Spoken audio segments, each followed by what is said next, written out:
নমস্কাৰ এই মুহূৰ্তত আহি গৈছে ৰাজ্যবাসীৰ কাৰণে কেইটামান বিগ ব্ৰেকিং নিউজ আজি হৈছে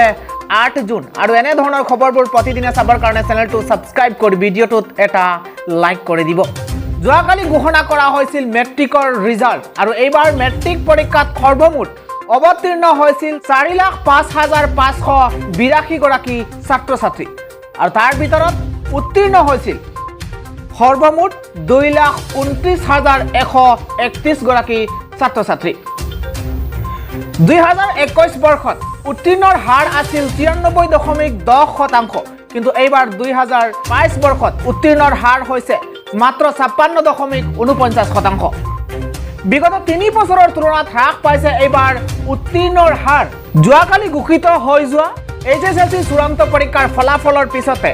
শিক্ষামন্ত্ৰী ৰনোজ পেগুৰ তৰফৰ পৰা কেইবাটাও ডাঙৰ ঘোষণা কৰা হৈছে পৰীক্ষাৰ্থী যদি সন্তুষ্ট নহয় তেন্তে কি কৰিব ফলাফলক লৈ কোনো শিক্ষাৰ্থী সন্তুষ্ট নহলে এবাৰ এটা বিশেষ সুযোগ দিয়া হৈছে এবাৰ পৰ্টেল যোগে কৰিব পাৰিব ছাত্ৰ ছাত্ৰীসকলে আবেদন যিসকল পৰীক্ষাৰ্থী ফেইল কৰিছে বা যিসকল পৰীক্ষাৰ্থী সন্তুষ্ট নহয় ৰিজাল্টত তেন্তে এবাৰ পৰ্টেল যোগে আবেদন কৰিব পাৰিব কোৱা হৈছে 10 জুনত খুলি দিয়া হ'ব সেবাৰ পৰ্টেল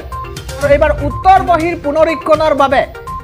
কৰিব পাৰিব আবেদন এবাৰ তৰফৰ পৰা ভাল খবৰ দিয়া হৈছে এবাৰ উত্তৰ বহি পুনৰীক্ষণ কৰিব পাৰিব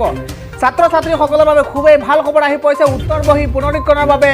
কৰিব পাৰিব এবাৰ আবেদন তিনিটাতকৈ অধিক বিষয়ত ফেইল কৰিলেও 170 নম্বৰ লাভ কৰিলে দিব কম্পাৰ্টমেণ্টেল পৰীক্ষা সবাতোকৈ ডাঙৰ খবৰ আহি পইছে এবাৰ 170 নম্বৰ যদি কোনোবা শিক্ষাৰ্থীয়ে লাভ কৰিছে তেন্তে পুনৰ আবেদন কৰিব পাৰিব পুনৰ কম্পাৰ্টমেণ্টেল পৰীক্ষা দিব পাৰিব কিয়নো অহা 10 জুনত খুলি দিয়া হ'ব সেবাৰ বিশেষ পৰ্টেল উত্তৰ বহিৰ পুনৰীক্ষণ কৰিব পাৰিব এইবাৰ ছাত্ৰ ছাত্ৰীসকলে আৰু আবেদনত তিনিটাতকৈ অধিক বিষয়ত ফেইল কৰিলেও তিনিটাতকৈ অধিক বিষয়ত ফেইল কৰিলেও 170 নম্বৰ যদি লাভ কৰিছে তেন্তে